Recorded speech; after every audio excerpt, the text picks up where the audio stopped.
स्वागत है आप लोग का बेहकूमत क्लास में। आज आप लोगों का कॉस्ट एंड मैनेजमेंट अकाउंट का एग्ज़ाम था। आई होप एग्ज़ाम बहुत ही अच्छा गया। जो बताया वही आया भाई, इस बार भी देख लीजिए। जो क्वेश्चन बताया मैंने वही बनाया है। पहला 5 क्वेश्चन बनाना था, 10 क्वेश्चन दिया है, 5 बनाना था, ठीक है। ये देखो, व्हाट डू मीन भाई, यहाँ कॉस्ट अकाउंटिंग का डिफाइन 2 पेज भर के लिख देते, काम हो जाता। एक्सप्लेन वेरियस कंपोनेंट, हाँ मैं मानता हूँ कंपोनेंट नहीं बताया था मैंने ये बताया था कॉस्ट अकाउंटिंग क्या होता है, वो आ गया, देख लो, ठीक है। बच्चे लिख सकते थे। मैंने आपको what is management accounting important question बताया था, मैंने नेचर नहीं बताया था, ये अलग आ गया। लेकिन मैनेजमेंट अकाउंट बताया था, 2 पेज भर के लिख सकते थे इस पर, ठीक है। मैनेजमेंट अकाउंटिंग, ये क्वेश्चन मैं एकदम तरकता फरकता बताया था कि भाई एग्जाम में डिफरेंस नहीं आएगा तो क्या आएगा, ठीक है। Cost accounting and finance account पे, फाइनेंशियल अकाउंट में, अकाउंटिंग पे जो है मैंने डिफरेंस बता रखा था, और जो बच्चे पढ़ के गए वो 4 के आए हैं। What is fund flow statement and how it prepare, ये भी मैंने बताया था, इंपॉर्टेंट है, देख के जाइएगा। वीवीआई क्वेश्चन का जो वीडियो नहीं देखे थे वो बच्चे पछता रहे होंगे। पहले ही बोल देता हूँ, इनकम टैक्स में जो इंपॉर्टेंट क्वेश्चन आएगा उसका डिस्क्रिप्शन में मैं दे दूंगा लिंक।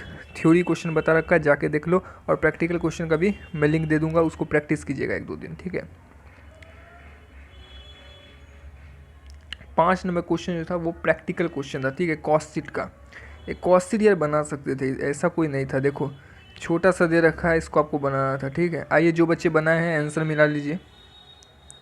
ये देखो जो बच्चे बनाए हैं प्रैक्टिकल क्वेश्चन नंबर 5 आंसर मिला लीजिए। प्राइम कॉस्ट आपका कितना आएगा देख लीजिए, 5,15,500। उसके बाद वर्क कॉस्ट कितना आएगा, और कॉस्ट ऑफ प्रोडक्शन कैसे बना है देख लीजिए। मैं यहाँ समझाने नहीं बैठूंगा, ठीक है ना। ये देखिए कॉस्ट ऑफ सेल निकालना था, और ये दिया हुआ था, तो इन दोनों को घटा के हमने डिफरेंस बैलेंसिंग फिगर से 1,80,000 जो आपका प्रॉफिट निकाल लिया, ठीक है।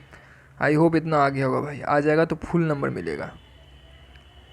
ये कॉन्ट्रैक्ट अकाउंट का क्वेश्चन नंबर 6 था, कॉन्ट्रैक्ट अकाउंट। ये क्वेश्चन आपको इलिस्ट्रेशन नंबर आपके किताब से 3 नंबर को ही प्रिंट कर दिया, बस यहाँ पर थोड़ा इसमें जो है वहाँ पर जैसे कि बुक में दिया है 1 जीरो कम है या 2 जीरो कम है बुक में, या 2 जीरो बैठा के दे दिया है, ठीक है।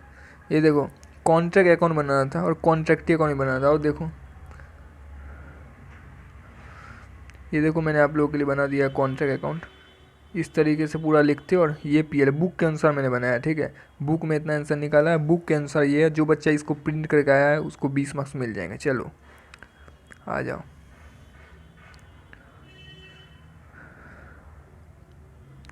ये क्वेश्चन देखो, इसमें निकालना था पीवी रेशियो, फिक्स एसेस और बीईपी, ठीक है। तो ये 2 साल का आपको दे रखा है, 2 साल का सेल दिया हुआ है और प्रॉफिट दिया हुआ है।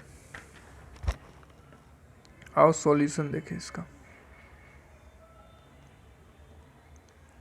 ये देखो पीवी रेशियो का फॉर्मूला होता है change in profit by change in sale. तो प्रॉफिट में कितना चेंज हो रहा है, पहले 1 लाख था, फिर 1,40,000 हो गया, तो चेंज कितना हुआ, 40,000 का लिख दिए।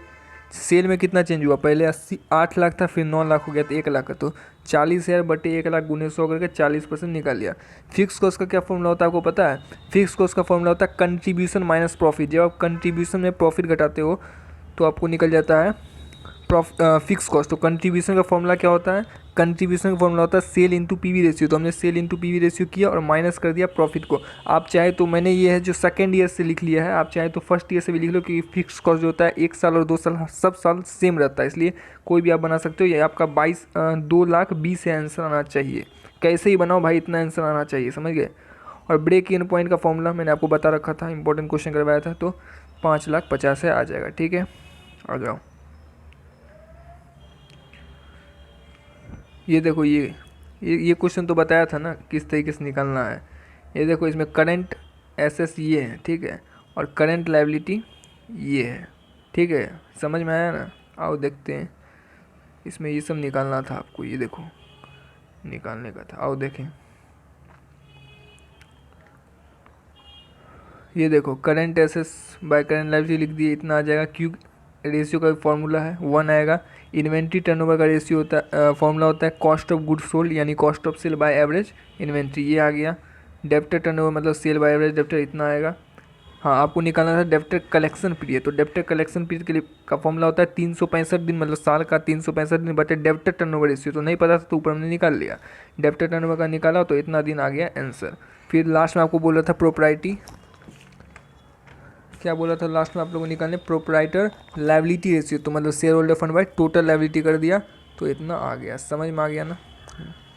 9 नंबर क्वेश्चन आपका क्या था, 9 नंबर क्वेश्चन आपको था वेरिएंस यानी मटेरियल वेरिएंस निकालना था। तो हमने ये देखिए 3 वेरिएंस होते हैं, material cost variance, material price variance और मटेरियल यूजेज वेरिएंस। तो फॉर्मूला हमने फिट कर दिया और ये आंसर निकल गया। ये भी आपके बुक का क्वेश्चन है, सेम टू सेम बुक में दिया हुआ, इलिस्ट्रेशन 1 में, ठीक है।